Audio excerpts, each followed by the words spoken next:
Okay guys, so today we're going to talk about fractions. So the definition of a fraction is parts of a whole that has been divided into equal sized parts. The whole can be represented with a set of objects, a length on a number line, or an area. Parts, or the portions of the whole, depend on how the whole is defined. So if I have a whole and I divide it into 6 equal pieces, um, and I look at one individual piece, I write it as 1/6.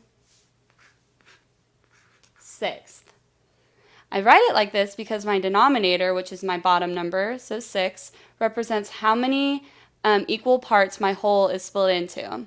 My numerator, which is 1 in the top number, represents the number of pieces we are looking at. So we're just looking at one piece. We say it as 1/6 and not 1/6 or 1 out of 6. So you see it as a single value and not two separate values. But this is what we call a unit fraction.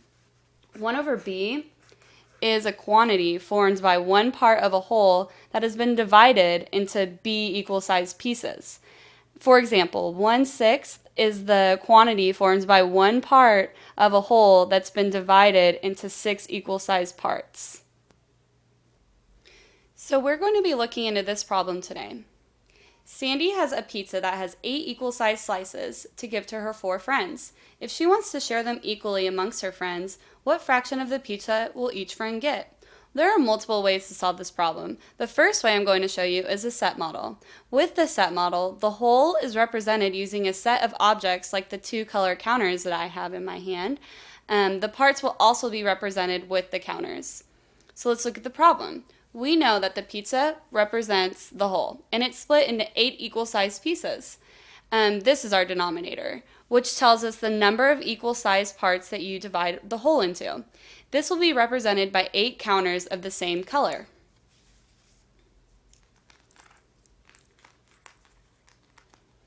One counter represents one slice of pizza, or my unit fraction, 1/8. She wants to split the 8 slices equally between her 4 friends. So now we know we need 4 equal groups. So how am I going to get 4 groups?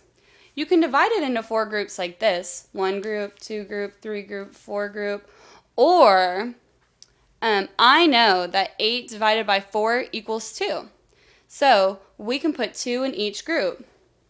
So if we have 4 groups, we can put 2 in each. Now we have our groups, we can find how many slices each girl will get. For one friend, I need to look at one group because one group represents one friend. So I'll flip this group over. So this shows me that one friend gets 2/8 of the pizza.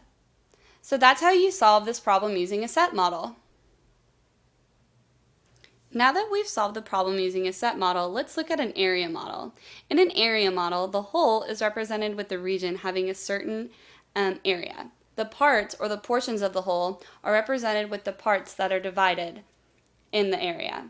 So our problem is asking, how does she split the whole pizza equally between her 4 friends? Our whole this time will be represented by the whole circle. The whole is split into 8 equal slices, which where our unit fraction is 1/8. So this is what my whole looks like cut into 8 equal slices.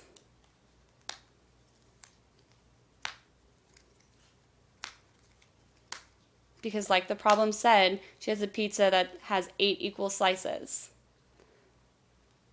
So that's what my whole looks like cut into 8 equal slices. Once again, our question wants to know how many equal slices does each friend get. Like we figured out in our set model, the whole, which is 8, divided by the equal part, 4 friends, will give me my answer. I know 8 divided by 4 equals 2, so the 8 equal sized slices of pizza divided by the 4 friends gives each friend 2 slices of pizza. So if we know that each slice represents 1/8, and each person gets 2 slices, we can pull 2 slices knowing that represents one group. And so if we pulled into 4 groups like we did with our set model, you'll be able to see that one friend gets 2/8 of the pizza. And 2/8 is also is equivalent to 1/4. So if I put my pizza back together and showed you these are fourths, I could put a fourth on top of each of the 2/8. So the answer is 2/8, but it's equivalent to 1/4 if you reduce the fraction. So I've just shown you how to solve a story problem using the set model and the area model.